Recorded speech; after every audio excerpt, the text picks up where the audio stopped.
한글은 AI 시대에 훨씬 더 경쟁력 있는 문자가 될 것입니다. 여기 애플의 전략회의실에서 한글의 우수성에 대해 흥분하듯 프레젠테이션을 하는 여성이 있습니다. 이 여성은 한글이 AI 시대의 가장 효율적인 언어라고 말하고 있습니다. 대체 왜 한글을 그토록 극찬하는지 들어보도록 하죠. 안녕하세요. 저는 미국 애플 지사에 근무하고 있는 리디아 스콧입니다. 지금은 애플파크의 AI 연구소 언어분석팀에서 근무하고 있어요.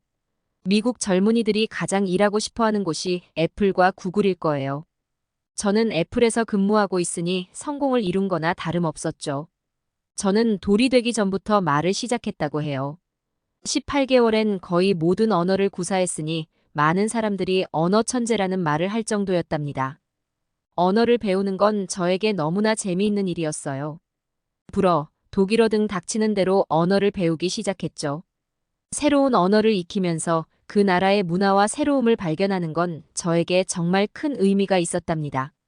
각 언어가 열어주는 새로운 세계는 저를 항상 설레게 했어요. 그러다 우연히 대학 때 교수님께서 한글에 대한 강의를 하셨어요. 저는 그때 처음으로 한글을 접하게 되었죠. 솔직히 말해서 그때까지 저는 한국에 대해 특별한 관심이 없었어요. 물론 대학 시절 한국 사람들과 종종 접촉할 기회가 있었고, 그들과의 경험을 통해 한국인들에 대한 이미지는 어느 정도 형성되어 있었죠. 대체로 매우 성실하고 학업이나 업무 능력이 뛰어나다는 인상이었어요. 특히 수학과 과학 분야에서 두각을 나타내는 경우가 많았고요. 하지만 그게 전부였어요. 한국이라는 나라 자체에 대해 더 알고 싶다거나 방문하고 싶다는 생각은 별로 없었죠. 그저 K-팝이나 한국 영화, 드라마 정도가 제가 알고 있는 한국 문화의 전부였답니다. 삼성이나 LG 같은 대기업의 이름은 알고 있었지만 그 이상의 관심은 없었어요. 한국은 그저 아시아의 작은 나라 중 하나일 뿐이었죠. 그런데 한글 강의를 들은 후 제 관심사가 완전히 바뀌었어요. 한국어와 한국 문화에 대한 새로운 호기심이 생겼고, 이전에는 미처 보지 못했던 한국의 매력을 발견하게 되었답니다. 한글은 저에게 정말 특별한 것으로 다가왔어요. 더 깊이 공부하고 싶은 마음이 들 정도였죠. 한글은 세종대왕이 창제한 후 훈민정음 해례본을 반포하면서 탄생했다고 해요. 세계 문자 가운데 만든 사람과 반포일을 정확히 알고 있는 문자는 한글이 유일하다는 점이 정말 놀라웠어요. 이런 역사적, 과학적 가치를 인정받아 훈민정음 해례본은 1997년 유네스코 세계기록유산에 등재되기도 했다고 하더라고요. 한글의 과학적이고 합리적인 구조에 대해 알게 되면서 더욱 매료되었어요. 14개의 자음과 10개의 모음으로 이루어진 한글은 이들을 조합해 모든 소리를 표현할 수 있다는 점이 정말 흥미로웠죠. 훈민정음이라는 이름 자체에 백성을 가르친다는 의미가 담겨 있다는 걸 알게 되었어요. 이를 통해 세종대왕의 백성에 대한 깊은 관심과 애정, 그리고 그들의 삶의 질을 향상시키고자 하는 의지를 엿볼 수 있었죠. 당시 백성들이 한자를 사용하기 어려워했기 때문에 그들이 쉽게 익힐 수 있는 문자를 만들기 위해 훈민정음을 창제했다는 사실이 감동적이었어요. 한글은 단순한 문자 체계를 넘어서 한국의 독립성과 국민의 권리를 상징한다는 점에서 더욱 의미 있게 다가왔답니다. 이런 모든 이유로 훈민정음 해례본이 유네스코에 등재되어 있다는 것을 이해할 수 있었어요. 그렇게 한글은 제게 정말 특별한 문자로 다가왔어요. 처음 접했을 때부터 그 과학적이고 독특한 구조에 매료되었죠.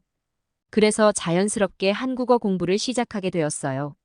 마침 그 즈음 미국에서도 한류의 인기가 막 시작되고 있었어요.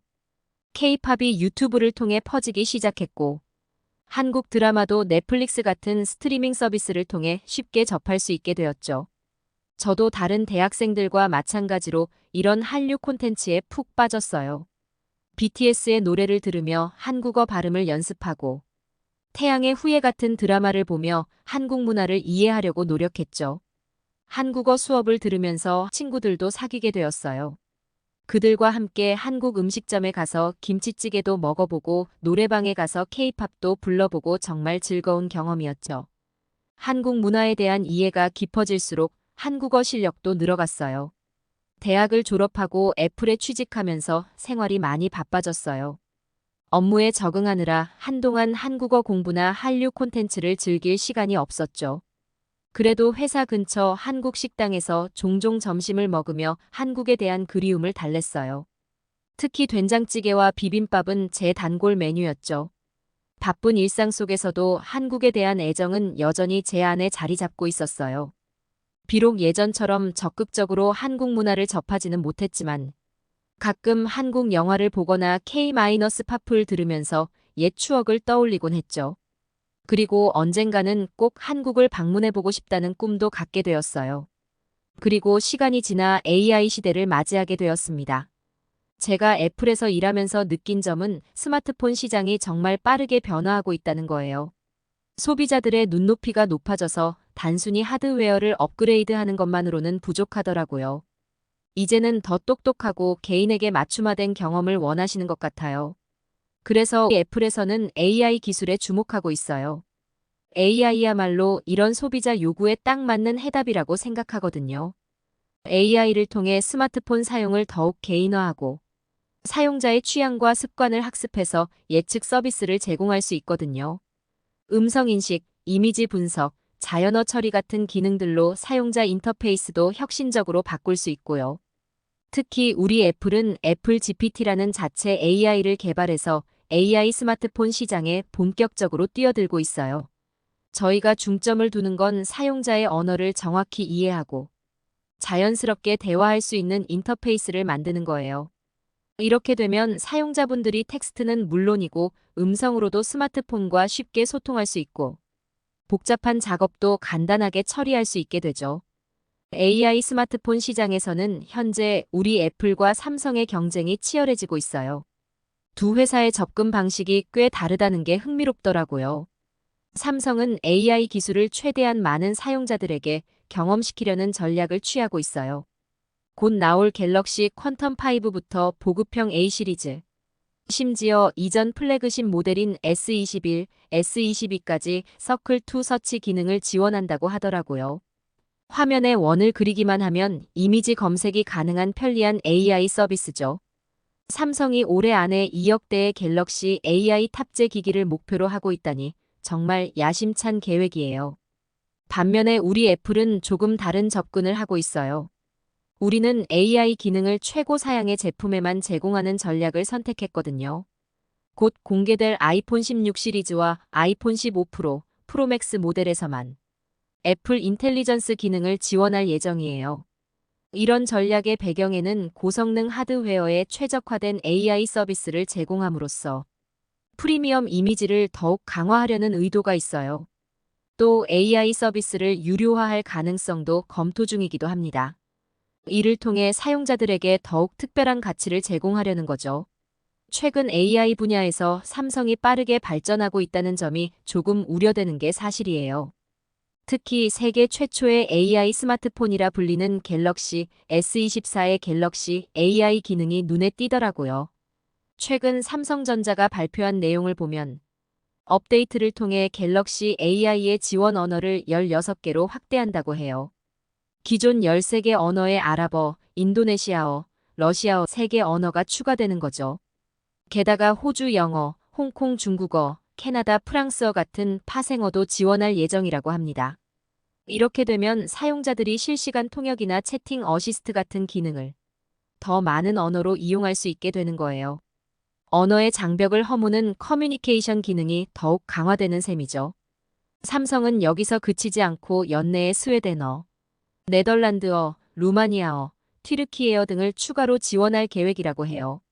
이를 통해 갤럭시 AI 경험의 글로벌 대중화를 빠르게 실현하고 더 많은 사용자들이 세상을 경험하는 방식을 바꾸게 될 거라고 하더라고요.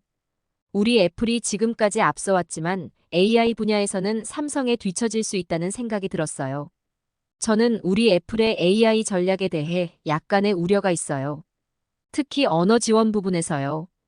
우리가 이번에 아이폰 16 시리즈를 공개하면서 AI 성능을 강조했지만 실제 서비스 제공 일정을 보면 좀 늦은 감이 있어요. 우선 우리의 AI 기능은 다음 달에 베타 버전으로 제공될 예정이에요. 그리고 주요 AI 서비스는 내년 초가 되어야 이용할 수 있을 것 같아요. 1차 출시 국가에 한국을 포함시킨 건 좋았지만 한국어 AI 기능 제공 시점을 구체적으로 밝히지 않은 점이 좀 아쉬워요. 베타 버전은 영어만 지원하고 미국 중심으로 이용 가능해요. 다른 영어권 국가들도 12월부터나 제공되고 중국어, 프랑스어, 일본어, 스페인어 등은 내년 초에야 확장될 예정이에요.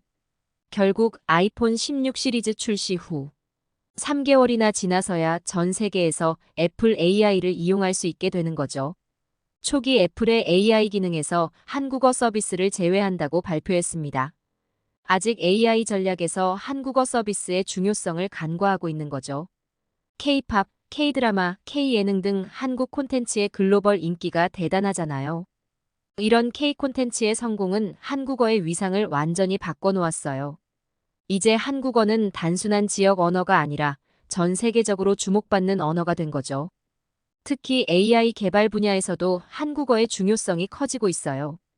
K 콘텐츠가 한국의 문화와 가치를 전 세계에 알리면서 AI 개발자들 사이에서도 한국어에 대한 새로운 관심이 생겨나고 있어요. 더 놀라운 건 한국어 AI 서비스가 한국인들뿐만 아니라 전 세계의 K컬처 팬들에게도 널리 사용될 가능성이 있다는 거예요. 한국 문화를 좋아하는 팬들이 한국어를 배우고 싶어 하니까요. 이런 상황을 고려하면 우리 애플이 한국어 AI 서비스를 서둘러 개발해야 한다고 생각해요. 지금 우리가 한국어 서비스를 미루고 있는 건 큰 기회를 놓치고 있는 거예요. 구글의 접근 방식은 우리 애플과는 꽤 다른 것 같아요. 특히 한국어 서비스에 대한 그들의 태도에서 다른 점이 느껴지는데요. 구글은 한국에서의 시장 점유율이 그리 높지 않음에도 불구하고 한국어 서비스를 적극적으로 추진하고 있어요. 이는 한글 기반 AI 서비스에 대한 수요가 급증하고 있다는 점을 반영한 결정으로 보여요. 특히 주목할 만한 점은 구글이 AI 챗봇 서비스 바드를 전 세계 180여 개국에 선보이면서 한국어를 영어, 일본어와 함께 첫 지원 대상 언어로 선정했다는 거예요. 이는 정말 놀라운 결정이었죠. 왜냐하면 한국은 구글이 검색 엔진 분야에서 지배적인 위치를 차지하지 못하고 있는 시장 중 하나거든요. 구글의 한국 검색 점유율이 약 30% 수준에 불과한데도 말이에요. 더욱 흥미로운 건 순다르 피차이 구글 CEO의 발언이에요. 그는 영어 구사자로서 한국어는 어렵지만 바드 프로그램 개발에 가장 적합한 언어라고 설명했어요. 이는 한국어의 복잡성과 특수성이 AI 개발에 있어 중요한 도전이자 기회가 될 수 있다는 점을 시사하는 것 같아요. 구글의 이런 접근은 우리에게 많은 시사점을 주고 있어요. 현재의 시장 점유율이나 단기적인 이익만을 고려하지 않고 장기적인 관점에서 AI 기술 발전과 글로벌 시장 확대를 위해 한국어 서비스에 투자하고 있는 거죠. 지난 10일 구글은 연례 개발자 회의에서 최신 대규모 언어 모델 팜2를 탑재한 AI 챗봇 바드를 미국과 한국을 포함한 180개국에 공개한다고 발표했어요. 팜2는 정말 대단한 모델이에요. 5,300억 개의 매개 변수를 가지고 있고 100개가 넘는 언어를 지원한다고 해요. 과학과 수학 추론은 물론이고 20여 개의 프로그래밍 언어로 코딩까지 할 수 있다고 해요. 특히 이번에 한국어와 일본어 버전을 추가했다는 점이 주목할 만해요.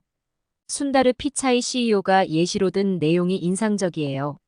서울에 있는 동료와 함께 코드 오류를 수정하는 상황을 가정했는데 바드에 한국어로 코멘트를 입력하면 문제를 파악하고 수정 대안을 제시하며 그 이유까지 한국어로 설명해 준다고 하더라고요.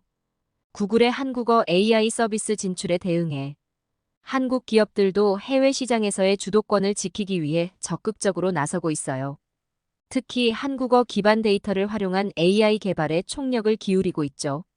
네이버는 올여름 초거대 AI 하이퍼클로바 X를 출시할 예정이에요. 이는 미국, 중국에 이어 전 세계에서 세 번째로 초거대 AI를 선보이는 거라 정말 대단하네요. 하이퍼클로바 X는 한국어와 영어를 모두 학습했는데 특히 네이버의 방대한 데이터베이스를 기반으로 한국의 사회적, 문화적 맥락을 더 잘 이해할 수 있다는 것이 큰 강점이라고 합니다. 네이버는 이를 바탕으로 한류 열풍이 불고 있는 일본, 동남아시아, 중동 등지에서 AI 통합 서비스 생태계를 구축할 계획이라고 해요. 카카오도 한국어에 특화된 AI 챗봇을 공개 예정이고요. AI 기술이 발전하면서 자연어 처리, 특히 명령어 이해와 실행이 AI의 핵심 기능으로 자리 잡고 있어요. 이런 상황에서 한국어의 중요성이 점점 더 커지고 있는 걸 볼 수 있어요. 한국어는 독특한 문법 구조와 풍부한 어휘, 그리고 문화적 맥락을 가진 언어예요. 이런 특성들이 AI 개발에 있어 중요한 도전 과제이자 기회가 되고 있죠. 한국어를 제대로 이해하고 처리할 수 있는 AI는 더 정교하고 다양한 언어 처리 능력을 갖출 수 있게 되는 거예요. 또한 K-팝, K-드라마 등 한국 문화 콘텐츠의 전 세계적인 인기로 인해 한국어에 대한 관심도 크게 증가했어요. 이는 한국어 AI 서비스의 잠재적 사용자층이 국내를 넘어 글로벌로 확대되고 있다는 의미예요. 게다가 한국은 IT 강국으로 새로운 기술에 대한 수용도가 높고 디지털 인프라가 잘 갖춰져 있어요. 이런 환경은 한국어 기반의 AI 서비스가 빠르게 발전하고 검증될 수 있는 좋은 테스트베드가 되고 있죠. 결과적으로 AI 시장에서 한국어의 중요성은 단순히 언어적인 측면을 넘어서고 있어요. 기술적 도전, 문화적 영향력, 그리고 시장 잠재력이 결합되어 한국어가 AI 발전의 중요한 열쇠로 부상하고 있는 거죠. 앞으로 한국어 AI 기술의 발전이 전 세계적인 AI 산업에 어떤 영향을 미칠지 생각하면 저는 벌써 설레입니다. 저는 언어학자로서 애플 회의에서 한국어의 중요성을 여러 차례 강조했어요. 특히 한국어 AI가 지리적으로 가깝고 한국 문화와 친숙한 동남아시아 등에서 널리 사용될 것이라고 예측했죠. 이와 관련해서 흥미로운 사례가 있어요. UH프레스에서 만드는 한국어 교재. 클리어가 QR코드를 통해 AI 교육 프로그램과 연결하는 방식을 추진하고 있다고 해요. 이는 전통적인 교육 방식과 최신 기술을 결합한 혁신적인 시도로 보여요. 클리어의 역사도 꽤 깊은데요. 1994년에 탄생한 이 교재는 아시아 이민자가 많았던 하와이의 특성을 반영하고 있어요. 하와이 주립대학은 1972년 미국 최초로 한국학 연구소를 설립할 정도로 한국어 교육에 진심이었어요. 클리어는 이런 배경 속에서 한국, 미국, 영국 등 각국의 50여 명에 달하는 한국어 교수와 언어학자들이 참여해 만들어졌어요. 현재는 하버드대, 프린스턴대를 포함한 180개 대학에서 사용되고 있다고 하니 그 영향력이 정말 상당합니다. 이런 사례들을 보면 한국어 교육과 AI 기술의 결합이 가져올 시너지 효과가 기대돼요. 이는 한국어의 글로벌 영향력을 더욱 확대시키는데 큰 역할을 할 수 있기 때문이에요. 제가 한글에 특별히 주목하는 이유가 있어요. 한글은 AI 시대에 정말 경쟁력 있는 문자라고 생각하거든요. 이유는 여러 가지가 있는데 먼저 한글의 과학적이고 효율적인 문자 구조와 체계를 들 수 있어요. 또한 다양한 정보를 표현할 수 있는 능력도 갖추고 있죠. 이런 특성들이 AI 기술에 필요한 핵심 요소와 잘 맞아떨어진다고 봐요. AI 시대의 가장 효율적인 언어는 자연어 처리에 강한 언어라고 할 수 있어요. 이 점에서 한글은 정말 뛰어난 강점을 가지고 있죠. 한글은 음소문자로 음성학적 원리에 따라 소리를 표기하는 문자예요. 이런 특성 때문에 컴퓨터에서 처리하기가 상대적으로 쉽고 음성 인식이나 AI 기술에 적용하기에 매우 유리해요. 예를 들어 한글의 자음과 모음, 조합 원리는 컴퓨터가 쉽게 이해하고 처리할 수 있는 논리적 구조를 가지고 있어요. 또한 한글의 음소 체계는 발음과 철자가 거의 일치해서 음성, 인식 기술을 적용하기에 아주 좋은 조건을 제공하죠. 게다가 한글은 새로운 단어나 개념을 만들어내는데도 유연성이 높아요. 이는 AI가 새로운 정보를 학습하고 처리하는데 큰 장점이 될 수 있죠.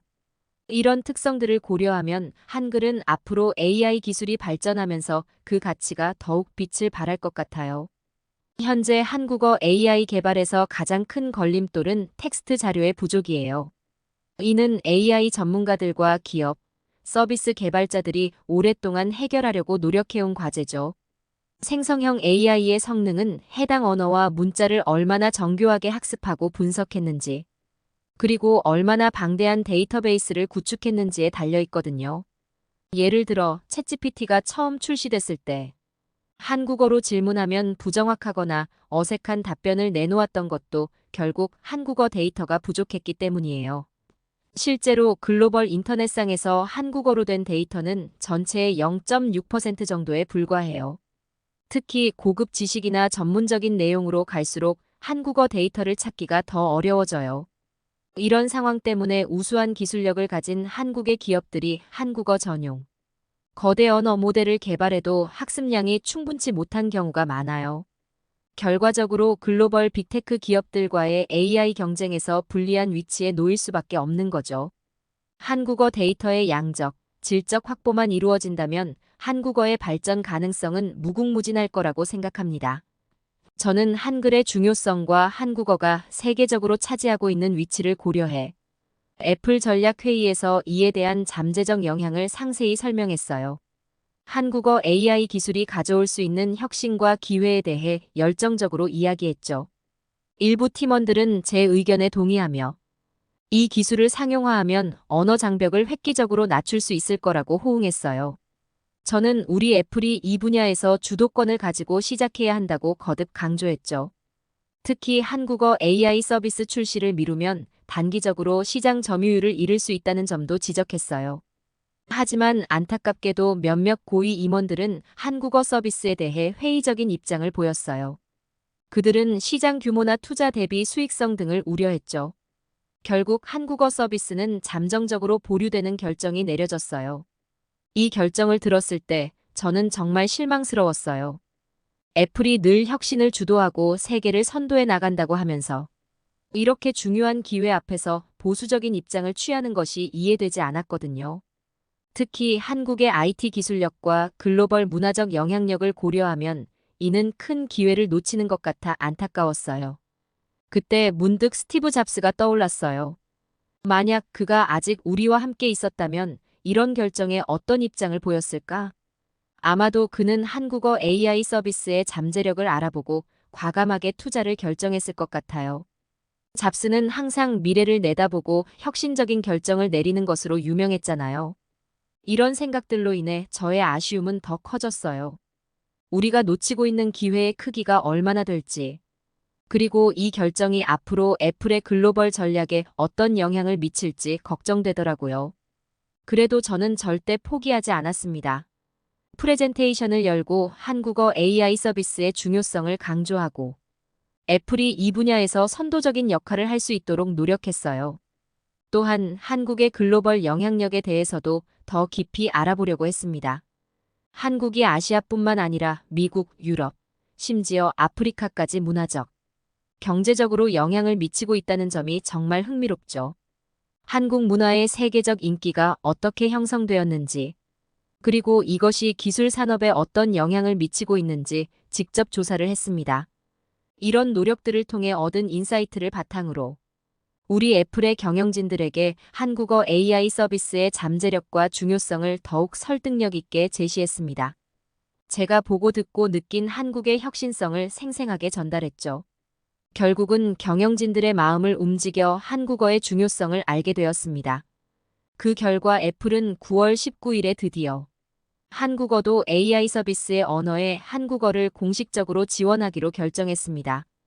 늦었지만 애플에서도 한국어 서비스를 하게 되어 얼마나 다행인지 모릅니다.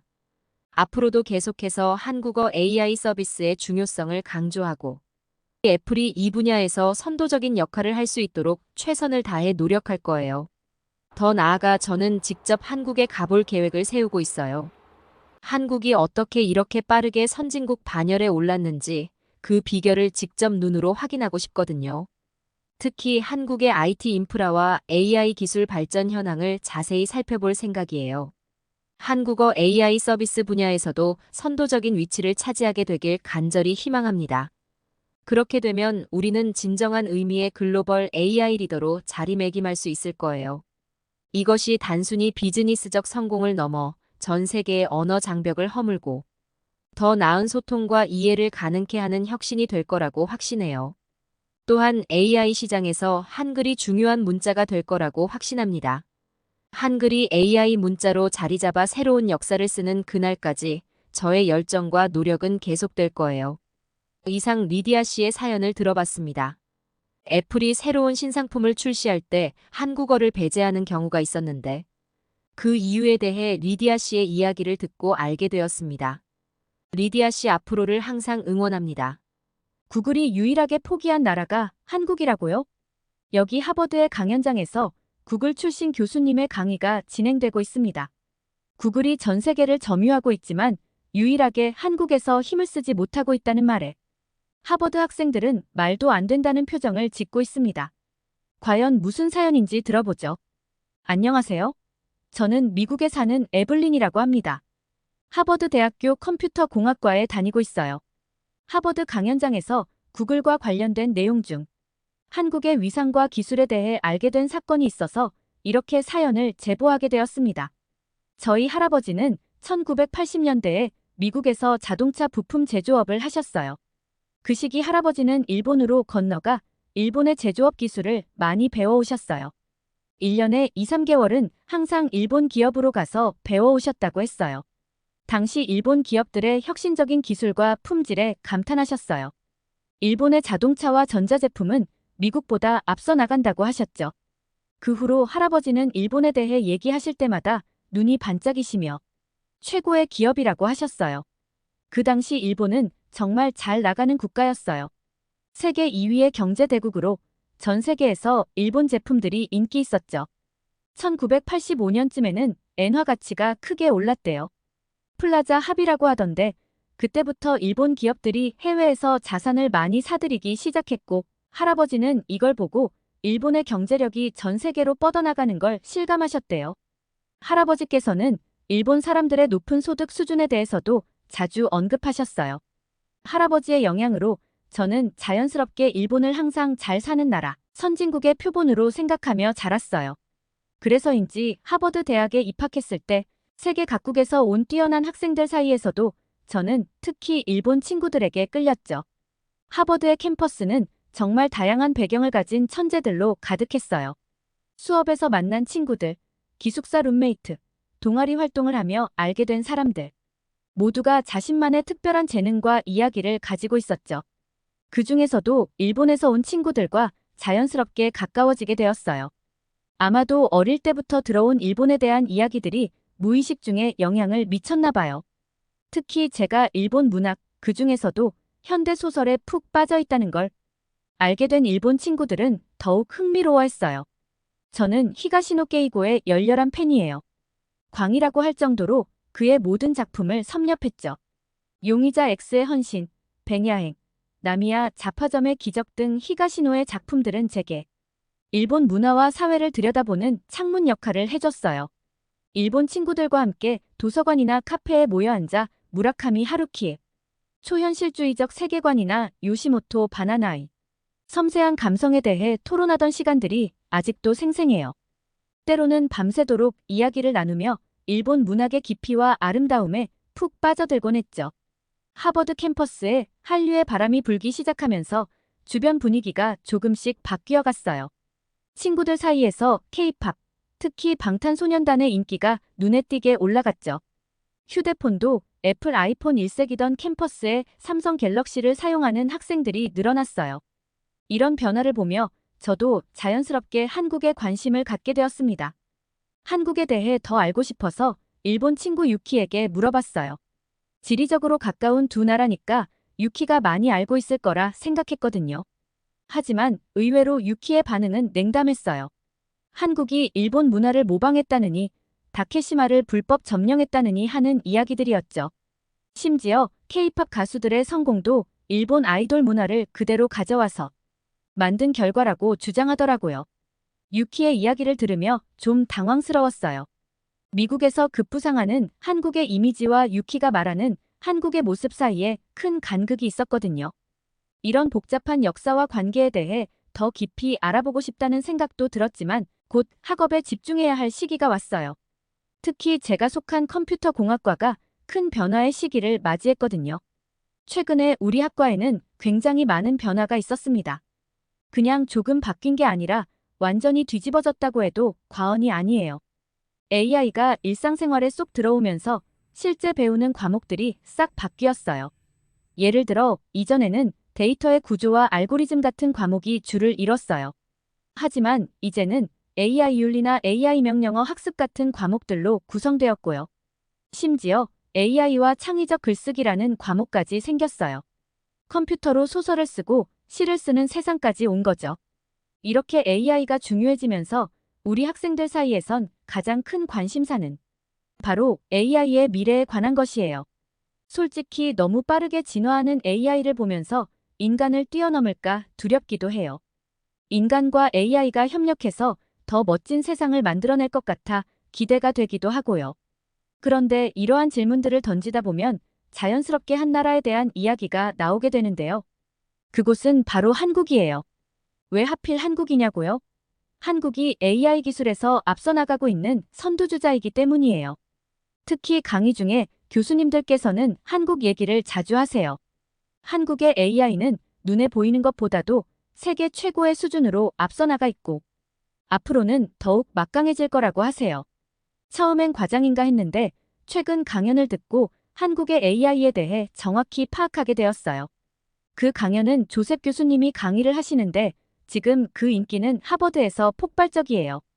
교수님께서는 구글에서 근무를 하셨고 버클리 대학에서 박사학위까지 받으셨기 때문에 실무와 이론을 빠삭하게 아시는 분이세요. 이 교수님 강의를 들으면 컴퓨터를 모르는 사람도 어느새 매력에 빠져들어 컴퓨터 공학과 학생이 아니어도 인기가 최고예요. 그 교수님의 강의 시간에는 학생들이 가득하고 온라인으로도 수강 신청이 밀려들어서 정말 핫한 과목이에요. 근데 Tudo 그 julgado por uma 교수님께서 comissão 이번 formada, 강의하신 내용 tudo 중에 julgado por uma 한국 AI comissão 기술에 관한 formada, 내용으로 tudo 수업을 julgado por uma 하셨어요. comissão 한국의 AI 기술은 이미 세계 손꼽히는 강대국으로 선도하고 있고 10년 후만 해도 한국이 어떤 위치에 있을지 상상이 가지 않으신다고 하셨어요. 그리고 이어서 강연하신 내용이 저희를 놀라게 하지 않을 수 없었는데요. 여러분, 이번 시간에는 한국의 AI 그리고 구글에 대한 내용에 대해 강의를 진행하겠습니다. 바로 구글 시장이 한국 시장을 어떻게 대하고 있는지에 대한 이야기입니다. 구글이 한국 시장을 기피하고 있다는 사실 알고 계셨나요?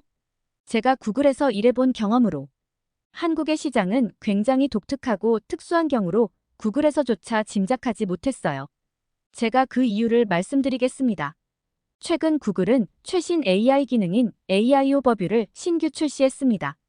이 기능은 정말 대단해요. 구글에서 뭔가를 검색하면 일반적인 검색 경로 대신 AI가 요약한 내용을 먼저 보여주는 내용이에요. 사람들이 일일이 검색하지 않아도 구글 제미나이가 이 일을 하는데 정말 똑똑한 녀석이에요. 그런데 말이죠. 구글이 이 멋진 기능을 어디에 출시했는지 아세요? 영국, 일본, 멕시코, 브라질, 인도, 인도네시아까지 총 6국이에요. 여기 미국까지 포함하면 7개국이죠. 근데 이상하죠? IT의 강국인 한국이 빠져 있잖아요. 한국을 빼놓은 건 이번이 처음은 아니에요. 구글이 새로운 제품이나 서비스를 내놓을 때마다 한국을 빼놓고 있거든요. 예를 들면 최근에 나온 픽셀9라는 스마트폰이 있잖아요. 이것도 한국에서는 출시가 되지 않았어요. 믿기 힘들겠지만 픽셀4는 처음 나온 2016년부터 지금까지 8년이 지났는데 단 한 번도 한국에 출시된 적이 없습니다. 게다가 구글 스토어라고 알고 계시죠? 전 세계 38개국에서 픽셀폰, 스마트홈 기기 네스트 같은 중요 하드웨어 제품을 판매하는 온라인 스토어예요. 그런데 이것도 한국 진출 계획이 전혀 없다고 합니다. 유튜브 얘기도 해볼까요? 가족 단위로 할인된 가격에 유튜브 유료 멤버십을 이용할 수 있는 가족 요금제가 있어요. 정말 좋은 서비스죠? 근데 이것도 한국은 서비스 대상이 아닙니다. 심지어 나의 찾기 기능도 한국에서는 쓸 수 없어요. 이 기능은 분실한 단말기를 찾을 때 정말 유용한 건데 말이죠. 구글이 이 기능을 한국에서 일부러 비활성화했다니 정말 이해가 가지 않는 대목이죠. 그런데요. 이런 현상이 구글에만 국한된 게 아니에요. 다른 글로벌 IT 깅버들도 비슷한 행보를 보이고 있죠. 예를 들어 애플의 경우도 마찬가지예요. 최근에 출시된 비전 프로라는 멋진 혼합 현실 기기를 출시했거든요. 근데 또 한국은 빠져 있어요. 옛 페이스북으로 불린 메타도 마찬가지입니다. 레이벤 메타라는 스마트 글라스 있잖아요. 이것도 한국 출시 계획이 전혀 없다고 해요. 이쯤 되면 궁금해지죠? 왜 이런 현상이 일어나는 걸까요? 물론 이 기업들은 공식적으로 한국 시장을 차별하는 건 아니라고 말하고 있어요. 하지만 현실은 그렇지 않아 보이잖아요. 전문가들은 이에 대해 몇 가지 이유를 제시하고 있습니다. 첫째, 일단 한국의 IT 기업들이 너무 강해요. 삼성전자, 네이버, 카카오 같은 기업들이 글로벌 기업들과 경쟁해서 잘 버티고 있거든요.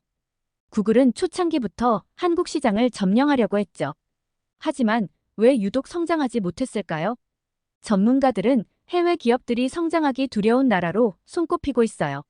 전 세계 90% 이상을 장악하는 대기업도 한국에만 오면 실제 힘을 쓰지 못하고 있는데요. 전 세계 검색 엔진의 90%를 차지할 정도로 각국을 다 통합해버린 곳이 바로 구글입니다.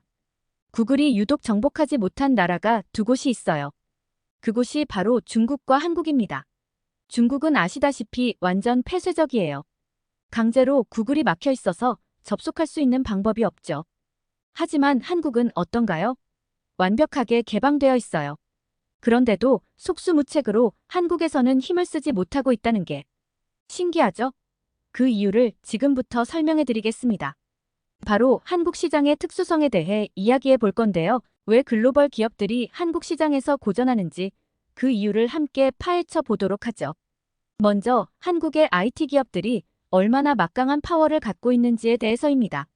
한국은 삼성전자, 네이버, 카카오 같은 기업들이 있어요. 이 기업들은 워낙 탄탄해서 글로벌 거대 기업들과 맞서도 얼마나 잘 싸우고 있는지 정말 놀라울 정도예요. 예를 들어볼까요? 삼성전자의 경우 스마트폰 시장에서 애플과 어깨를 나란히 하고 있어요. 전 세계 스마트폰 시장에서 삼성과 애플이 1, 2위를 다투고 있죠. 이건 얼마나 대단한 일인지 짐작도 못하실 거예요. 거대 기업 애플과 맞서 싸우고 있다는 점은 정말 대단하죠. 네이버는 어떻습니까? 구글이라는 거인이 있음에도 불구하고 한국의 검색 시장에서는 여전히 강세를 보이고 있어요. 전 세계 대부분의 국가에서 구글이 검색 시장을 장악하고 있는데 한국에서만큼은 네이버가 선두를 지키고 있어요. 이건 정말 특별한 일이에요. 카카오의 경우도 마찬가지예요. 페이스북 메신저, 왓츠앱 같은 글로벌 메신저 앱들이 있음에도 불구하고 한국에서는 카카오톡이 국민 메신저로 자리 잡았죠. 이런 현상은 전 세계적으로 봐도 정말 드문 일이에요. 그런데 왜 이런 일이 가능했을까요? 이유는 바로 이 기업들이 한국 시장의 특성을 정확히 이해하고 그에 맞는 서비스를 제공했기 때문이에요. 구글이 한국에 들어왔을 때 이미 네이버는 한국 사용자들의 마음을 사로잡은 후였어요. 네이버는 어떻게 이렇게 강해질 수 있었을까요? 그건 바로 한국 사용자들의 특성을 잘 이해하고 그에 맞는 서비스를 제공했기 때문이에요. 예를 들어 네이버의 지식인 서비스는 한국 사용자들의 정보 공유 욕구를 잘 충족시켰죠. 반면 구글은 전 세계 어디서나 통용되는 보편적인 서비스를 제공하려 했어요. 하지만 이런 접근 방식이 한국에서는 통하지 않았던 거죠. 한국 사용자들은 좀 더 현지화된 한국적인 서비스를 원했거든요. 이런 상황 때문에 재미있는 현상이 벌어졌어요. 외국에서는 구글링 해봐라고 하면 인터넷에서 검색해봐라는 뜻이에요. 하지만 한국에서는 네이버에서 찾아봐라는 말이 더 자연스럽죠. 한국 사용자들의 취향과 필요를 정확히 파악하고 그에 맞춘 서비스를 빠르게 개발하고 제공했던 거죠. 이런 상황에서 글로벌 기업들이 한국 시장에 쉽게 진출할 수 있을까요? 글쎄요, 쉽지 않아 보여요. 이미 강한 경쟁자들이 시장을 장악하고 있는 데다 한국 소비자들의 높은 기대 수준을 충족시키기도 쉽지 않으니까요. 이뿐만이 아닙니다. 한국 시장만의 독특한 특성도 있어요. 한국 소비자들은 새로운 기술과 트렌드를 빨리 받아들이는 얼리어답터로 유명하죠. 동시에 굉장히 까다로워요. 그만큼 퀄리티 높은 서비스를 원하고 있다는 겁니다. 서비스의 품질에 대한 기대치가 높고 조금만 마음에 들지 않으면 바로 다른 서비스로 갈아타는 경향이 있습니다. 혹시 여기에서 한국으로 여행해 보신 분들 계시죠? 한국으로 가면 모든 분들이 말씀하시는 게 속이 시원하다는 거예요. 그건 무슨 말이냐? 어떤 일을 해도 일 처리가 빨라요. 한 번은 제가 직접 겪은 일도 있었는데요. 몇 년 전 발리에서 화산재를 뿜어내서 발리 공항이 마비가 됐어요. 갑자기 비행기가 뜨지 못하는 사건까지 발생한 거죠. 다른 나라 항공기는 우왕좌왕 하는 사이 한국 기업은 벌써 승객들이 거처할 숙소까지 다 마련해놓고 공항에 이미 버스까지 대절해놓은 사건이 있었던 거죠. 이번 올림픽만 봐도 알지 않습니까? 숙소와 충분히 제공되지 않아 선수들이 불평불만이 많았잖아요.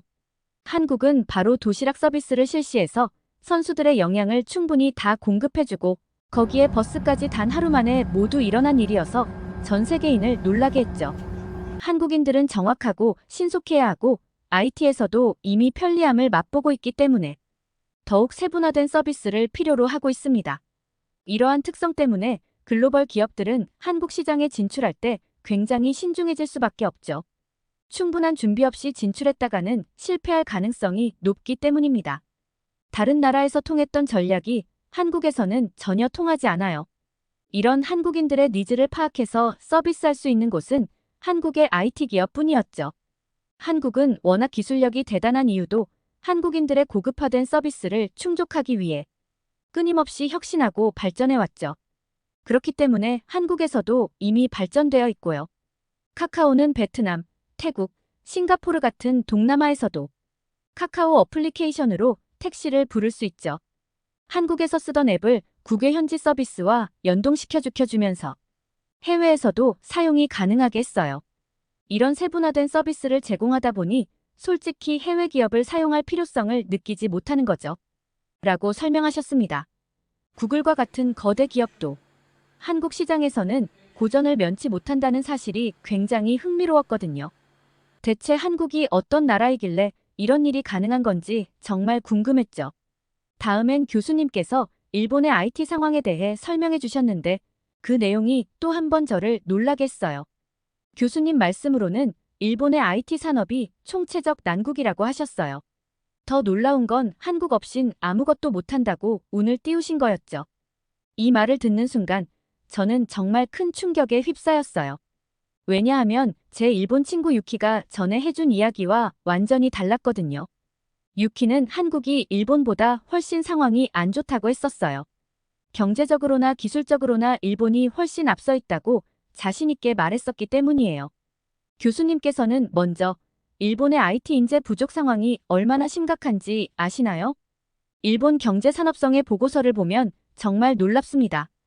2030년까지, 즉 앞으로 약 6년 후에는 무려 79만 명의 IT 인재가 부족할 것으로 예상하고 있어요. 이 숫자가 얼마나 큰 건지 실감이 나시나요? 그런데 문제는 여기서 끝나지 않습니다. 현재 일본의 IT 인재들은 어떤 분야에 주로 종사하고 있을까요? 대부분 홈페이지나 앱 개발 같은 비교적 기본적인 영역에 집중되어 있어요. 반면에 요즘 정말 중요한 인공지능, AI, 반도체와 같은 첨단 기술 분야의 전문가는 매우 부족한 상황입니다. 여러분, 이게 무엇을 의미할까요? 단순히 숫자만의 문제가 아니라는 거죠. 일본 IT 산업의 질적인 문제를 보여주는 것입니다. 양적으로도 부족하지만 질적으로도 세계적인 트렌드를 따라가지 못하고 있다는 뜻입니다. 다음은 일본 사회의 디지털 속도도 문제입니다. 여러분, 일본 하면 어떤 이미지가 떠오르나요? 첨단 기술, 로봇. 그렇죠. 하지만 실제 일상생활에서의 디지털화는 우리의 상상과는 좀 다릅니다. 놀랍게도 일본은 여전히 현금 사용률이 매우 높은 나라입니다. 새로운 기술의 도입 속도도 생각보다 느립니다. 그런데 이 문제는 단순히 IT 산업의 문제만은 아닙니다. 더 큰 사회적 문제와 연결되어 있어요. 일본은 지금 심각한 인구 감소를 겪고 있습니다. 특히 경제활동 인구, 즉 일할 수 있는 나이의 인구가 빠르게 줄어들고 있어요. 이는 전반적인 노동력 부족으로 이어지고 IT 분야에서는 그 부족 현상이 더욱 두드러지게 나타나고 있습니다. 라고 말씀하시면서 일본이 이 문제를 해결하기 위해서는 어떤 방법이 필요할까요? 라고 질문하셨어요. 갑자기 친구 유키가 손을 들더니 교수님께 질문했습니다. 교수님, 저는 한국 없인 일본이 아무것도 하지 못한다는 말에 동의할 수 없습니다.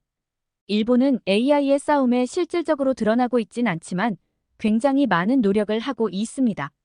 특히 지난 6월 인공지능과 사물의 결함인 IoT가 핵심이었던 박람회에서 인공지능을 탑재시킨 새로운 제품들을 선보였습니다.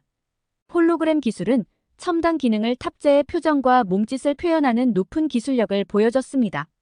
4일 동안 방문한 관람객만 3만 명으로 일본에서도 AI의 눈부신 발전을 기대하고 있습니다. 진지하게 접근하고 있는 일본의 AI 기술은 앞으로 더 성장할 거라고 생각합니다. 이에 대해 어떻게 생각하십니까? 교수님께서는 유키에게 대답해 주셨습니다. 일본의 노력은 굉장히 가상합니다. 하지만 발전되고 성장할 거라는 말은 글쎄요. 최근 있었던 라인 사태에 대해 들어보셨나요? 이 사건은 일본의 IT 역량과 기업 윤리에 대해 많은 의문을 제기했습니다. 라인은 2011년 한국 네이버의 일본 법인이 출시한 모바일 메신저입니다. 일본에서는 국민 메신저로 자리 잡았죠. 그런데 최근 일본 정부가 보안 문제를 이유로 네이버에게 지분 매각을 강요했습니다. 이는 13년간 키워온 플랫폼을 강제로 빼앗으려는 시도로 볼 수 있어요. 이런 행동은 국제 비즈니스 윤리에 어긋나는 것입니다. 다행히 내각 무성이 이 주장을 철회했지만 이 사건은 일본 IT 산업의 근본적인 문제를 드러냈습니다. 그렇다면 왜 일본은 이런 행동을 했을까요?